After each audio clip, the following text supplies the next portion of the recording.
waan seeraan alatu inni godhe kuni. Waan lamaan jechuu fedhe, wanni lamaan jechuu fedhe maali? Ta duraatii abbaan abbaas namichi agartan kun jechuudha. Nama ajaa'ibaati. Ani akka malee qudheefi jechuudha. Maaliif jennaani namni kuni dhukkubsateeti gara fuulduraatti deemuu dadhabe. Nama biraa osoo ta'ee gara fuulduraatti hogguu deemuu dadhabu ani deemuu hin danda'u jeeti galee ciisa. Abbaan abbaas garuu deemuu hin danda'u je'ee hin ciifne akka deemuu danda'utti deemee jechuudha. Gara duubaatti deema. Hangamta akka deemuu jira jechuudha. Waggaa 3 gara duubaatti deemuu jira jechuudha. Kanaaf dhugumatti nama dinqisiifatamuu qabu.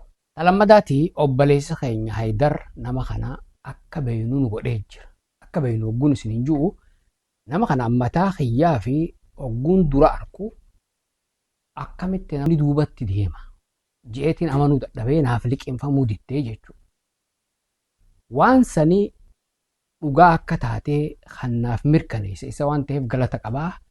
Garuu dogongora inni dalage kanas asumaan inni muufadha jechuudha. Obbortaa hakimaa hayyatee akkanatti mul'achuun isaa naamusa ogummaa fayyaa cabsu.